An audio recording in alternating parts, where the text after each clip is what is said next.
नमस्कार, मैं हूं अंशिता। बीजेपी भले ही लोकसभा चुनाव में 400 पार की गारंटी दे रही है, लेकिन अंदर खाने में बीजेपी में खलबली मची हुई है। एक पार्टी से गठबंधन पर बात नहीं बनी तो दूसरी पार्टी से गठबंधन करना बीजेपी को भारी पड़ सकता है। एक तरह से यह भी कहा जा सकता है कि बीजेपी को एक ही समय में डबल टेंशन मिल गई है।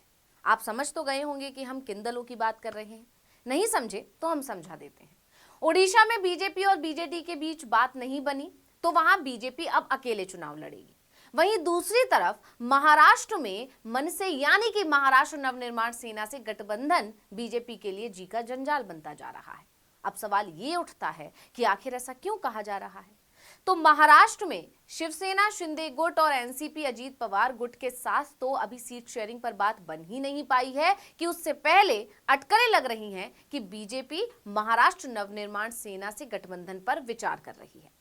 इन कयासों ने तब ज्यादा जोर पकड़ लिया जब महाराष्ट्र के उप मुख्यमंत्री देवेंद्र फडणवीस ने कहा कि केंद्रीय गृह मंत्री अमित शाह और महाराष्ट्र नवनिर्माण सेना प्रमुख राज ठाकरे के बीच बातचीत सकारात्मक रही और अगले कुछ दिनों में तस्वीर साफ हो जाएगी।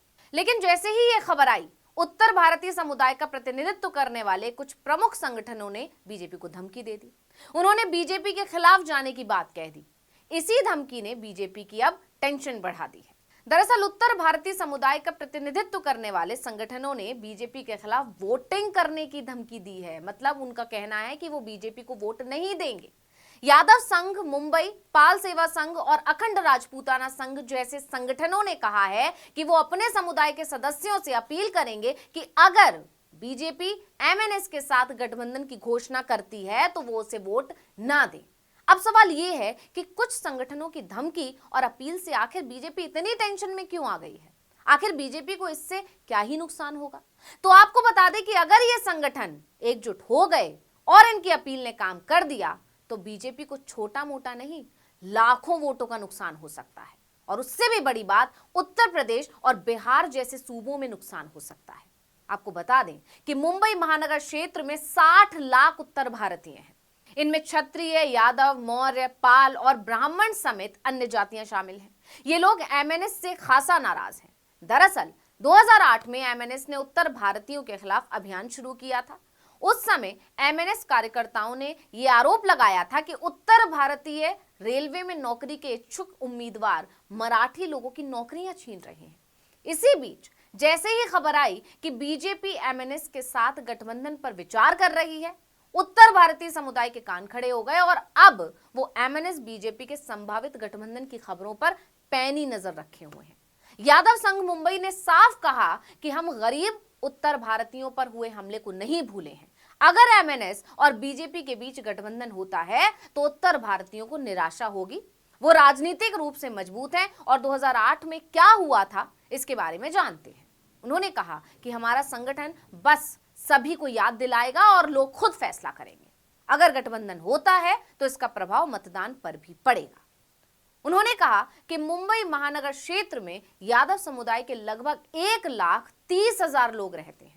उनमें से ज्यादातर ऑटो रिक्शा चालक हैं, दूध वाले हैं, सब्जी बेचने वाले हैं और छोटी दुकान के मालिक के रूप में भी काम करते हैं। तो एक रिपोर्ट के मुताबिक अखंड राजपूताना संघ के राष्ट्रीय अध्यक्ष ने भी ऐसी ही चेतावनी दी है। उनका कहना है कि गठबंधन को मुंबई के साथ साथ देश के बाकी हिस्सों में भी उत्तर भारतीय स्वीकार नहीं करेंगे। इसका असर सिर्फ महाराष्ट्र में ही नहीं बल्कि बिहार और यूपी में भी पड़ेगा। इसके साथ ही संगठन ने यह भी कहा कि 30 मार्च को एक कार्यकारी बैठक आयोजित हम करने जा रहे हैं। इस बैठक में वर्तमान राजनीतिक स्थिति और एमएनएस बीजेपी के गठबंधन के मुद्दों पर चर्चा होगी। इनके अलावा सेवा संघ के ट्रस्टी ने भी धमकी दे दी। संघ ने कहा कि अगर बीजेपी एमएनएस के साथ गठबंधन करती है तो उनका संगठन बीजेपी का समर्थन नहीं करेगा। उन्होंने कहा कि हम किसी भी राजनीतिक दल का समर्थन नहीं करेंगे, चाहे वो बीजेपी हो या कांग्रेस। हम सोशल मीडिया पर पाल समुदाय से बीजेपी को वोट ना करने की अपील करेंगे। यानी एक गठबंधन बीजेपी के लिए भारी मुसीबत ला सकता है। यही वजह है कि बीजेपी असमंजस की स्थिति में फंसी हुई है। राजनीति के जानकारों का कहना है कि एमएनएस से गठबंधन करके बीजेपी होना तो मजबूत चाह रही है, लेकिन उत्तर भारतीय संगठनों की धमकी से ऐसा लग रहा है कि कहीं बीजेपी को बड़ा नुकसान ना हो जाए, क्योंकि महाराष्ट्र में वैसे ही अभी पेच फंसा हुआ है। दो दलों के साथ गठबंधन से सरकार चल रही है, बीजेपी सीट शेयरिंग नहीं कर पा रही है। शिवसेना, शिंदे गुट और बीजेपी के बीच 4 सीटों पर पेच भी फंसा हुआ है। अजीत पवार गुट के साथ भी बात उस तरह से नहीं बन पा रही है। इसी बीच एमएनएस से भी गठबंधन बीजेपी के लिए अब सिरदर्द ही बन रहा है। यानी कहा जा सकता है कि स्थिति बीजेपी की भी अच्छी नहीं है। लोकसभा चुनाव के लिए पहली लिस्ट आने के बाद से ही नेताओं के बगावती सुर सामने आ गए।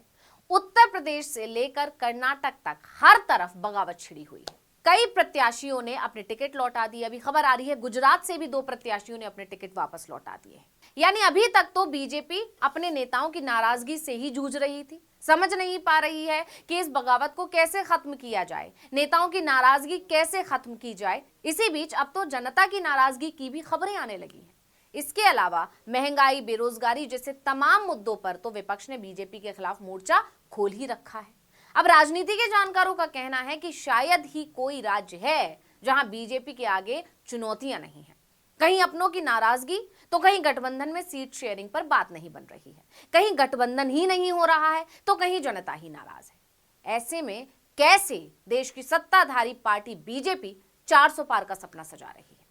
इस वीडियो में इतना ही। आपसे अनुरोध है, YouTube पर हमारे चैनल आर्टिकल 19 इंडिया को सब्सक्राइब कीजिए, WhatsApp पर फॉलो कीजिए। हमें बताइए आपको हमारा ये वीडियो कैसा लगा। आने वाले दिनों में हम और किन मुद्दों पर वीडियो बनाएं ये भी जरूर बताइए। ट्विटर हैंडल है आर्टिकल 19 _इंडिया, इसे भी फॉलो कर लीजिए। नमस्कार।